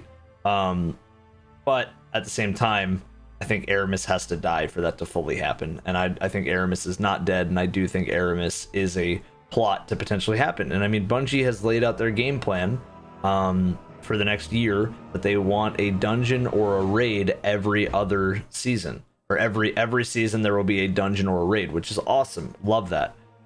There's a part of me then that wonders, will we see a return to the Deepstone Crypt, and will we see a dungeon perhaps in the Deepstone Crypt against an Eramis, an Exo Eramis, the way that Atrax turned herself into an Exo as well. Like, I wonder if those things are a potential. I would love for those things to happen. I think that the Deepstone Crypts generally is going to be this onward story point that provides a degree of danger that we need to be aware of. I mean, if you look at, say, even just the Season of the Chosen, we literally had one instance where one of the missions where we had to go and kill one of the Cabal commanders was set inside of X installation, but it's made very clear at the beginning that they were looking for the Deepstone Crypt to try and create Exo Cabal, or to try and salvage technology from that would create advantage. And even if you sit there and forget about the idea of creating Exo Cabal in the first place, you got to remember what's at the heart of the Deepstone Crypt, which is an aspect of darkness. It's one of the statues that has projected a dark aura and has allowed Clovis Bray to create the Exos in the first place. So you sit there and you realize that effectively it's trying to keep kids away from a counterpeg, really. Yeah. A counterpeg? A counterpeg. A counterpeg. That's the Scorn version. That's fine. We're good. Yeah, it's all backwards. It's all upside down. Yeah, no. It's trying to keep kids away from a powder keg, is effectively what you're doing. And so the Deepstone Crypt, no matter what you do, I think is going to always be something that's going to be in the back of the mind of anybody who visits Europa. And I don't think that it's going to be a destination that's very throwaway in that sense, especially because even if you ignore the Deepstone Crypt and the technology of the Exos together, you still have a literal pyramid ship out on its surface with a ziggurat out in the beyond area that we can go to.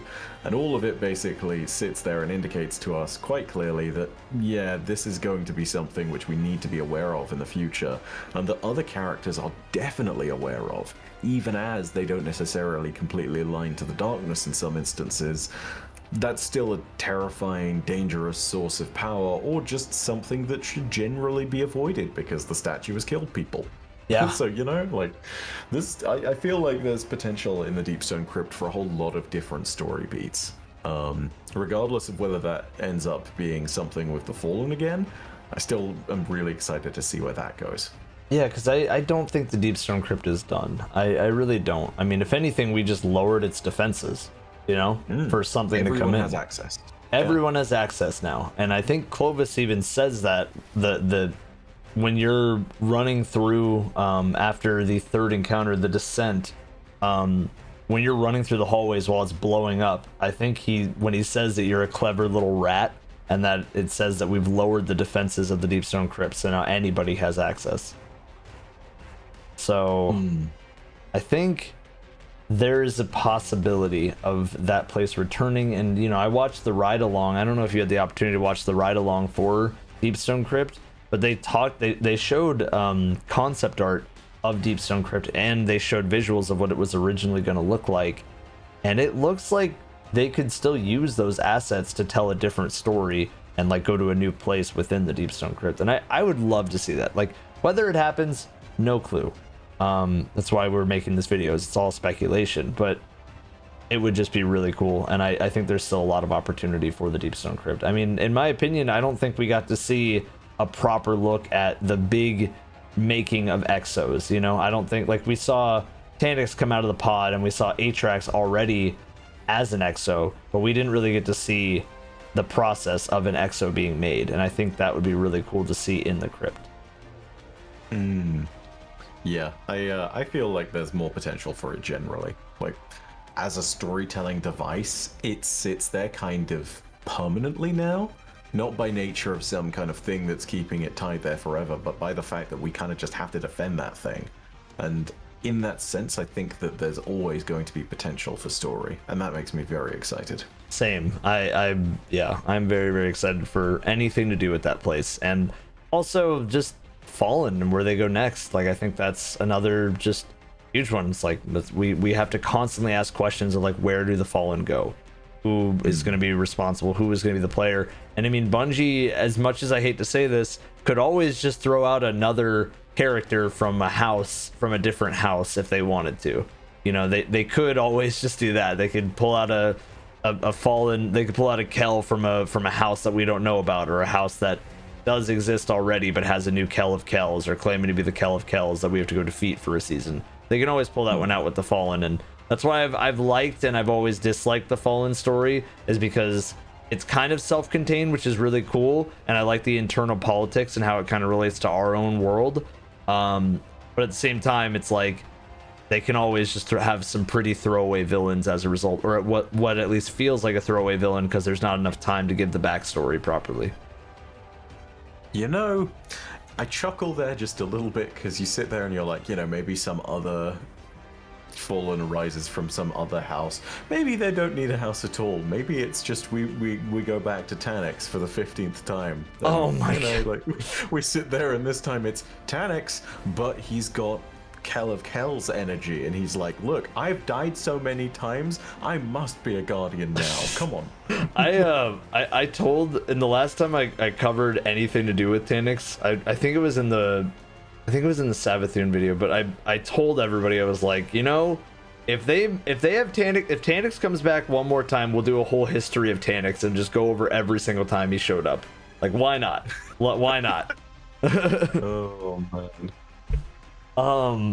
Okay, I'm telling well, you, dude, Darkness Taniks is totally going to be a thing at some point. It's going to be a thing. It's going to be a thing.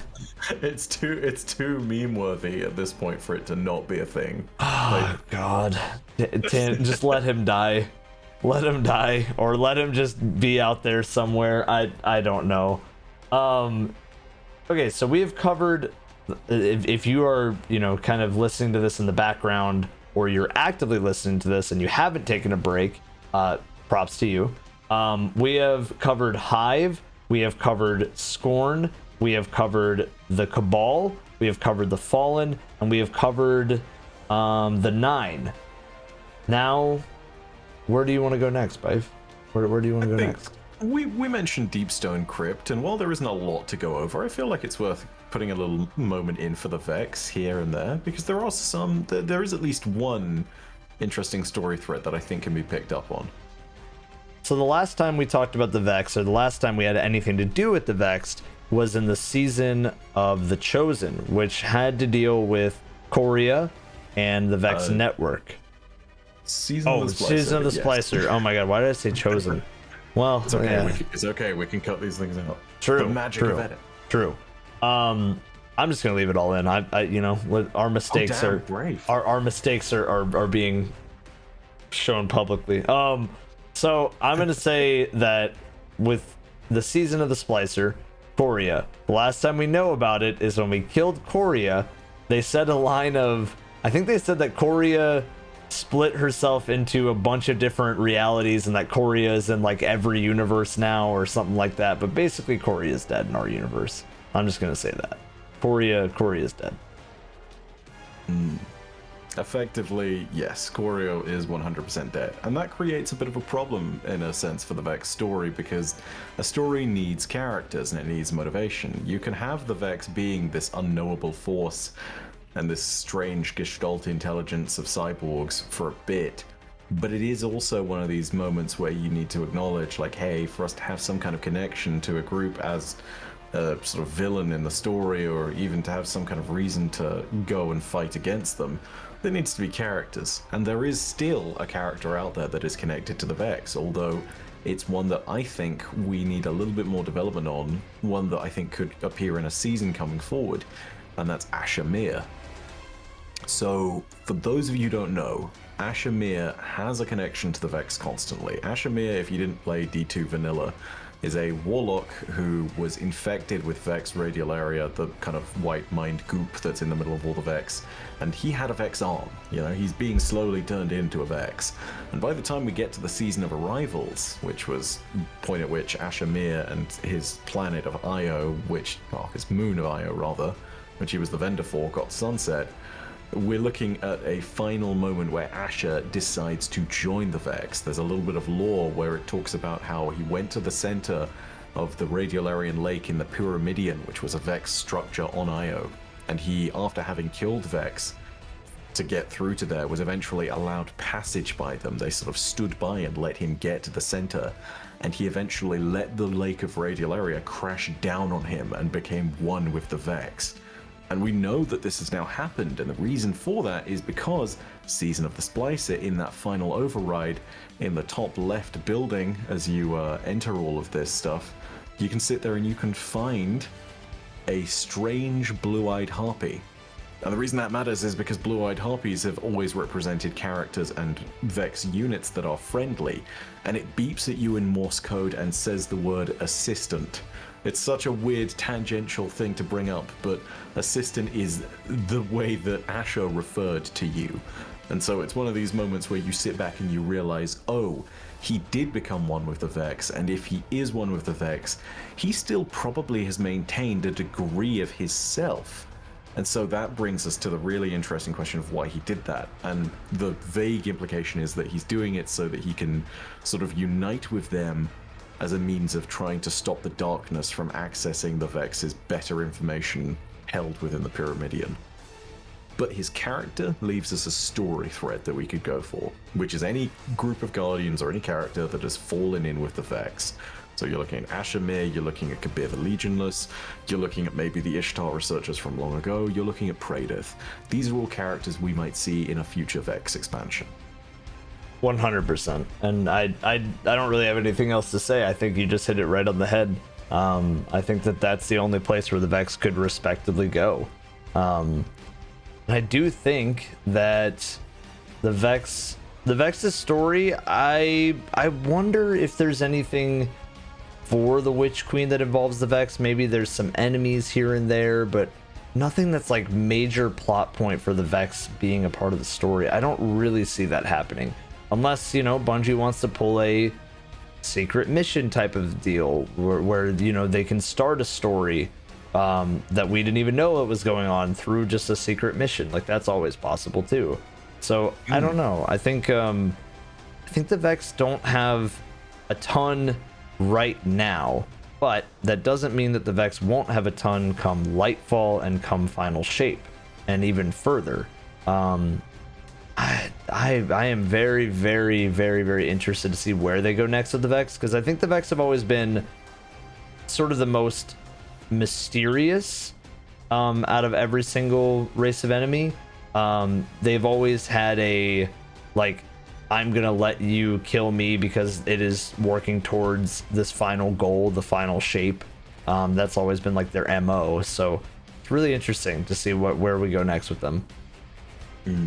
Their entire thing of survival no matter the cost has led to some really interesting places too. You know, like, the thing that always goes back to me is in Curse of Osiris, when you sit there and look at the world that the Vex would one day create, which is, you know, like this world without light or dark, where there isn't any life, there isn't a final shape, it's just Vex. And that's terrifying in a certain sense, because it's this moment of like, hey, you know, these things are truly alien and truly unknowable. You know, like, you can sit down and conceivably within the universe of Destiny, you can have a conversation with a Cabal. You can sit there and have this kind of tense moment where you are at Blade's edge and Blade's throat with a Hive, where both of you are trying to kill each other, but you're still able to somewhat actively communicate in the sense of, like, I'm communicating my aggression to you.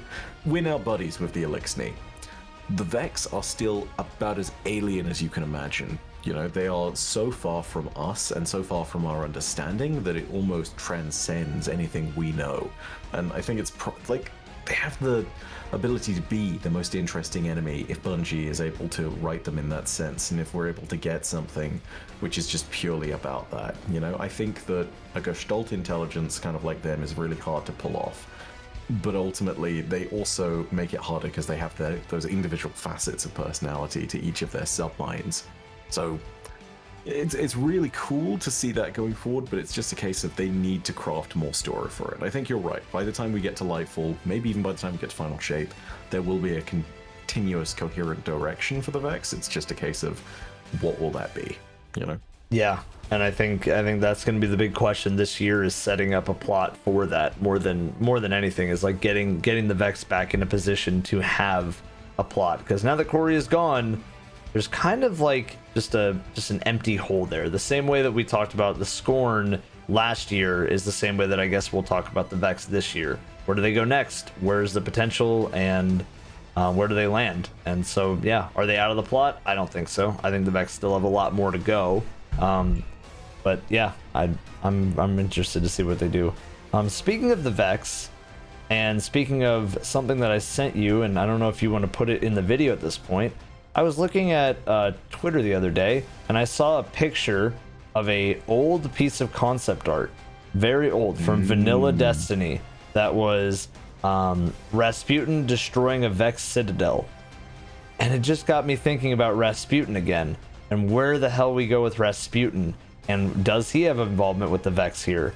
So I'm going to let you speak on this one, because I feel like you know more about this than I do, but I mean, yeah, Rasputin, last time we saw him, it was in the end of Season of Arrivals, the very beginning of Beyond Light. He got turned off pretty much by the darkness, and Anna, I think, took him and put him into an engram last time we heard. Yeah, so Anna Bray is part of the reason why Rasputin is even still in the story. Effectively, most of him was obliterated by the darkness, just full on. This time he's practically speaking just dead, except for a little bit of code that he was specifically trying to hide away so that he could live on and survive, and that's transmitted into an engram, which effectively, for those of you who don't know, is a means of storing information. Like, you always pick up engrams and it turns into loot. The idea is that an engram is data which can then be transmuted into matter. And so what you'll end up getting there is almost like a blueprint, which can then be spontaneously 3D printed into the thing that you then have as your exotic or your legendary.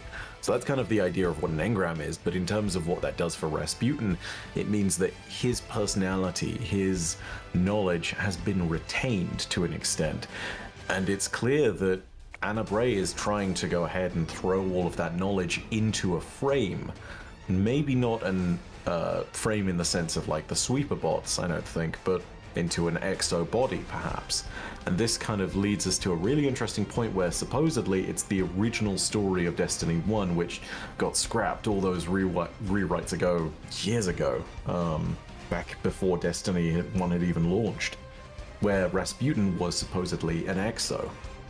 Now this leads us to really interesting places, obviously, but it also leads us to the story points of saying, hey, how does Rasputin regain his power, and what is Rasputin capable of? And I think it's worth looking back into the past, and this is where Rasputin tangles a little bit with things, and where that Citadel image comes in, which is Rasputin has tangled with the Vex before. And in particular with researchers of a group called the Ishtar Collective, which basically he saved them from the Vex because the Vex were simulating hundreds of different copies of them. I think it's 237 copies of the Ishtar Collective researchers that the Vex made. And for those of you who don't know, when a Vex makes a copy of you and simulates you, it's a perfect simulation, and it will continue to be a perfect copy. Like, if they copied me and Evan here, it would be one of these moments where there are identical copies of us also having this conversation about how we've also been copied. You know, down to the point where what I'm going to say next, as in, hey, look, I'm randomly talking about a jar of peanut butter, you know, they'd also be saying that because they'd also be wanting to make the same point. And that's all being calculated out by the Vex. Like, that's the degree of terrifying power that the Vex hold. But Rasputin is able to overwhelm even that. And that just sort of shows a degree to how powerful Rasputin really is, and why it's so constantly worth saving him as a character. So moving forward, Rasputin has potential to tangle with the Vex, and if there is some means of overpowering them, Rasputin might be the key to that. And it also has a really good moment at which we can reintroduce into the story Anna Bray, Elsie Bray, maybe something to do with the Deep Stone Crypt, maybe even something to do with Clovis Bray himself. So yeah, really cool ideas and plot points that could arise from that. Yeah, because the last time we were given anything about Rasputin was, I mean, it was in the very first cutscene of Beyond Light. So, I mean, I think a lot of players thought that they were going to get something pretty substantial with Rasputin and something happening with him. And I think a lot of that hole is still very, very empty. And knowing Bungie and knowing Bungie's history with AI on a small scale with a character, I almost feel like Anna Bray and Rasputin is like a reversed, it's like a reverse gender of doing Master Chief and Cortana. But you know, it's also kind of like a Vision from Marvel, where Vision is an AI that is put into a body. I mean, that's the way that I see it. It's Jarvis put into a body. Honestly, I don't disagree with that either. And also, I feel as though he provides the impetus for a lot of the more interesting human stories. Like, everyone always talks about the enemy stories and like the opposing factions that we get in Destiny, but Rasputin has a very visceral tie to the Golden Age. He has a tie to, obviously, the Bray sisters and Clovis Bray Sr. himself. And he also is a big reflection of humanity's imperfection, not just on a grand scale, but on a micro one. In the grand scheme of things, you know, he comes from the Golden Age, which was this time of progress and advancement and, you know, effectively is supposed to be a utopia, but he also represents a very dark undertone where the people of this utopia sat there and knew that one day it might be shattered. And so they resolved to build a supercomputer AI that was capable of predicting any possible wartime scenario and countering it before it could even enter the system. That was Rasputin's original purpose. But on a micro scale, when you look at how he relates to individuals, he sees humans as not only his charge, but also as kind of beneath him. You know, he even sees Guardians as beneath him for the longest time, because it's one of these moments of, it takes up until the Season of the Worthy for him to kind of accept, like, okay, Guardians and him can have a co-equal role in protecting the people of the Lost City and protecting humanity generally. And before that, at the end of Warmind, he has the big spiel where he sits there and says, you know, I am Rasputin, I am the protector of Sol, and I will have no equal. No one will control me. I'll continue to extend my borders out from now onward. And it's just this big refutation of our entire purpose as Guardians, which is defenders. He's saying, no, you just turned me back on, and now that I'm awake, I can actually do my job again. Thanks, but I'll take it from here. And, you know, it's kind of funny in a sense because he gets his ass completely clapped. Yeah. He just gets completely destroyed by the darkness. But, you know, it's still one of these moments at which, for him, he reflects a lot of the imperfections of humanity. You know, it's this kind of arrogance born of the Golden Age and something which, to an extent, we need to now sort of reckon with here in this moment. Yeah, it's, I mean, you got to think the people that built him with humanity in mind and to think like us in mind, you know? So he is very much a reflection of our imperfections, like you said. And I mean, I can totally see a Rasputin storyline where, you know, he gets into an exo body, there's conflict between Anna and Clovis, because even though they sort of worked out their issues, they didn't fully, you know? Like, I think we kind of left off the plot of Beyond Light with, I want to say, with Anna and Clovis not really getting along. Like, I don't think it ended all too well. I could be wrong though. It's been a long time since I looked at it, but maybe they worked it out, maybe they didn't. I thought Anna ran away was like the final thing from Anna. I mean, effectively, it's one of these moments where they get that final confrontation with Clovis Bray and Anna and Elsie standing there. And effectively, it's one of these things if they say kind of, oh, shut up, old man, we're going to deal with our futures from here on outward. So yeah. It's a very strange kind of moment, but it does leave them in this point of them saying like, hey, I know how you think, and I know you think that your power dynamic still exists, but we have moved on, and we are going to say goodbye now. And I think they literally shut him off for a little bit, and they just like shut him down. Yeah, I think, man, I want to say that we're going to see maybe not even maybe Clovis involved, but I really think that at the very least Elsie is involved somehow with Anna. It's going to be Elsie and Anna and Rasputin in that storyline, and I do think it's a return to Europa, and that it could be the Deepstone Crypt. It could be, you know, just in Clovis's facility. Maybe they need to turn Clovis back on to build Rasputin, because Clovis powers the whole area, and you know, there's a million different things that it could go with. But I, you know, now that I've gotten to start think about Beyond Light story even more, and you know, we've talked about potential places for Elsie and Anna and Rasputin, and we know that Eris Morn is going to be a part somehow, some way. Eris is going to be a part of the Witch Queen. I mean, you see her in the newest trailer that came out, talking to one of the people that went and discovered and saw Savathun. So I wonder, we know that that's where Eris is. We know that Elsie had a huge play in Beyond Light and could have a huge play in a season or a future DLC. Now we have to talk about the third one. What is the Drifter doing? What is happening since like Europa? Because he was there and he was part of the promotional material. He said a few lines. He was part of the Salvation's Grip quest. Our ghost made fun of him. But like, where is he? What is going on with him? The Drifter's MO, I think, is slowly changing. You know, like, I think that he's always been a survivalist at heart, and even in the season of the Drifter, he sits there and says, look, darkness is coming to the system, bad things will happen. I think it's time for us to go ahead and get ready to become our own sort of group of survivors. There's a place on my ship if you want it. I think that now he's slowly starting to get attached to the Guardians. You know, he has his place in the tower now.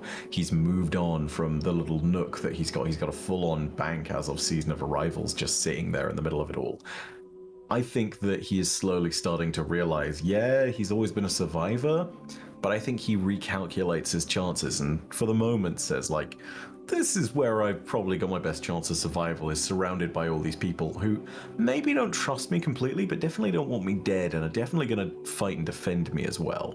Yeah, no, and I just don't know where they really go with him, though. Like, because yes, now he realizes that, and he's kind of had his story arc, but like, where is he?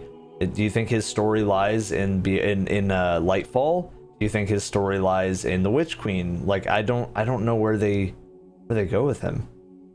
In a sense, I think that some characters in some narratives are kind of pillars of a certain way that things always are. They're constants. So it's an example that maybe makes some chuckle, but the one thing that comes to mind for me is if you've seen the Clone Wars and Rebels, I think of Hondo. You know, particularly for someone like the Drifter, I think of this character who realistically knows exactly who they are in a certain sense. They've sat there and they're able to acknowledge where their allegiances truly lie, which is always to themselves. But they also acknowledge that having friends from time to time is a good thing, and it's one of these moments of they will forever be the opportunist. And I think that to that extent, I think that that's kind of where the Drifter always is. I don't think that he necessarily has this massive kind of big plot-driven thing going forward that he's going to undertake. I think if that does happen, it's going to happen with the Nine, but Lord knows when their story will be fully fleshed out and evolved in a way that involves the Drifter again. But ultimately, I do think that, to an extent, a universe always needs its kind of scoundrels, and I think that for the moment, especially with Cade gone, you know, we've got the Drifter. That's kind of our deal for the moment. He will always be a scoundrel, and will always be there to sort of insert himself in the seasonal story wherever is appropriate. Yeah, no, that's fair. That does make a lot more sense. I don't necessarily think any more of like, I don't know. I always thought of like the Drifter as like this, you know, mysterious figure, and you know, constantly involved in cutscenes and story beats. But you know, if you think about it now, it's like, well, he's just a part of this vanguard, this sort of dark vanguard that Eris and Elsie are a part of, and he's just one of them, and he's just a pillar, like you said, that's just, you know, narratively He's going to be involved in cutscenes, maybe here and there. He's going to be involved in some dialogue, some back and forth. Maybe he'll be involved in a season or two somewhere, but I agree. I don't know if he's ever going to be like a main plot point again. I do want to say one thing, because we are coming up on the 2-hour mark, which it's flown by. 2 hours. Yeah. Ooh, look at that. Yeah, we're coming up on the 2-hour mark. So I don't want to go so much longer, but I do want to talk about one thing that we mentioned at the beginning of the video, and we said we would get to, and it does have to do with the drifters, since he can kind of summon them with motes and with in the gambit he can summon them. Taken, the raid, where did Taken fall into place, the entity, all this stuff.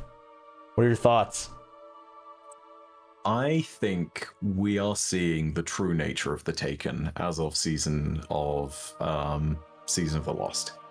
The reason I say that is because there's this very poignant sentence that's spoken by Mara, which basically says that the Taken are no longer under Savathun's control. They've returned to the control of their original master, and that master was not Oryx. And this leads back to so many hints and so many clues that we've gotten about the quote-unquote voice behind the darkness, the entity that is truly the foil and by now looks to be the equivalent of the Traveler.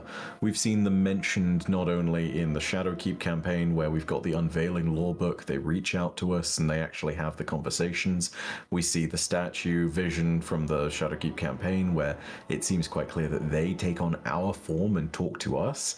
There is the moment at which you sit there and you see something rather remarkable happen aboard the Glycan, where you see that they all of a sudden had Calus's attempts to communicate with the entity. You had, of course, Beyond Light, where we communed with the darkness itself. And then fold all of that together into this idea that there is something which Mara went out into the darkness of space to fight, something which she had to be brought back into the Dreaming City to be saved from, kind of, during the narrative arc of the Season of the Lost. It wasn't realistically her being saved, but it was her being brought to a place where she could help her people more effectively. But all of it ties together with this symbol idea of an entity and something which is so powerful that not only does it clearly control and has originally created the Taken, but is probably the mover behind all the forces of darkness. That's where I think the Taken storyline is bound up. I think that their allegiance as one of the true forces of darkness, maybe not the true force, but one of the true forces of darkness, is finally revealed. And I think that is one of the most important points in their story. Yeah, I think I do think that whatever we're gonna see next from the Taken, it's gonna get real dark and it's gonna get real dark real quick. I do think that this next raid is going to be very much like, even though people don't necessarily want to hear this, I think it's going to be a Taken raid. And I do think you're right. I think we're going to see this whole entire plot line with whatever the entity is, all this stuff. I think you're going to hear the name the entity a ton right after Savathun's plotline is over. I think there's so much potential there. And are we going to see a true darkness race? I don't know. Is the Taken going to be that representation for a long time? Well, it kind of already has been, but will the Taken be a part of that? Or are the Taken a part of the final narrative for the game? I do think so. I think, yeah, now that Savathun doesn't have control, I think that Taken are going to be very much controlled by the overarching darkness entity. And I think as well, the Taken in a certain respect represent this kind of perfect symbolism of what the darkness realistically does with its entire thing. They're shelled out remnants of who they used to be. You know, you'll look at a Taken goblin, for example. Yeah, that used to be a Vex, but ultimately you're looking at something which now has had its entire purpose changed, and it serves only the darkness and only as whatever it's designed to serve as, and it's been moved closer towards the perfect vision of the darkness's final shape. And I think ultimately that moves the dial a little bit. That moves everybody into this place and saying like, hey, if we're really going to be looking at the big narrative arc of Destiny's story going forward, that they can have a place, but only in the sense that an emperor has his thralls. You know, I sit there and think that they are the ideal servants of darkness, and that if there is some kind of greater hierarchy of the darkness, or maybe even a darkness race, it's a funny way of saying that as previously under Oryx, they were kind of subservient to the Hive and were sort of shock troops to them, they'll be shock troops to whoever this darkness faction is as well. Yeah, wow, that's some heavy stuff. Mm-hmm. Oh, man. Okay. Well, I think, is that just about everything that we wanted to cover then? Yeah, I mean, that's mostly it. I think we've covered a lot of stuff. We've got a lot of predictions out there. We've thrown some ideas about where characters are going and character arcs and things. And yeah, I think we'll have to see when Witch Queen releases at this point. 100%. Well, thank you so much, Byf, again, for joining me on this. I know this is kind of becoming like a yearly tradition at this point, you know, but it's been awesome having you on again. And there's just so much going on in Destiny right now, and so many places, and I hope that everybody at home that's listening, wherever you are listening to this, I hope that you've kind of understood or sort of learned something new, or maybe you have some ideas on some things where we can go next, and maybe you want to leave some comments on what you think is going to happen next, and I'll be sure to read over them. I'm sure Byf will do the same. And again, guys, make sure you go and subscribe to My Name Is Byf on YouTube, please. He is so close to getting that 1 million. He is less than, well, I want to say so close because it's going to happen, but I don't know, man. Let's try to get everybody from my community to go over there and subscribe and just push it as far as we can. And likewise, if you haven't seen any of Evan's videos and you're over here on my channel watching, he'll be linked up in the description as you'd expect. But more importantly than that, his content is genuinely worth watching. And as the title Chronicler is often thrown around, I think that as far as the real history of Destiny as a video game is concerned, Evan is the real chronicler. Whenever it comes down to an event that happens, such as, say, Niobe Labs or the hunt for the 15th Wish, Evan has been there to make some really in-depth and appropriately memey, but also very informative guides that really give you an insight into a time in Destiny that you might not have experienced. His stuff has always been really well done and well researched, and oftentimes he does his best to bring you back to the moments when it happened. So go ahead, check out some of his stuff. If you really want what I think is probably one of the best videos to start watching his content at, go ahead and look at the Last Wish raid video that he did, which goes over the raid race of Last Wish and talks about how it was one of the most incredible moments in Destiny's history, and how ultimately it was only beaten on day one by 2 fire teams. So yeah, that's my recommendation at the very least. Yeah, and if you guys want my recommendation, I mean, well, I guess the best one to start with from Byf is The Complete Story of Destiny. If you do not know what's going on in Destiny, watch The Complete Story of Destiny. It is almost 4 hours long. It has deservingly got a lot of views on it, so go and watch that. I remember listening to that video when I was on a road trip back home. I'm not even joking. I threw it up on my phone, and like it would buffer here and there because I was going through some dead zones, but me and my friend just listened to the whole entire story, and we were just like, oh my god, this is so awesome, like the whole way through. Enjoy another 4 hours of audio content, ladies and gentlemen, yeah, to go with the 2-hour podcast you just listened to. Exactly. I know you guys like long form stuff, so yeah, give it a listen, man. And thank you guys so much for joining us on this video. Means a lot that, you know, everybody's continuing to support, so thank you. Any last words, Mr. Byf? Nah, simply thank you so much everyone for watching. Thank you for all the support. I look forward to seeing everybody when it comes to Witch Queen. I look forward to being wrong. I look forward to being right on all of these. And if you're over on my channel and you're listening to this for the last time, as per usual, know that your viewership is quite enough for me. Parodasia ad astra. See you all starside.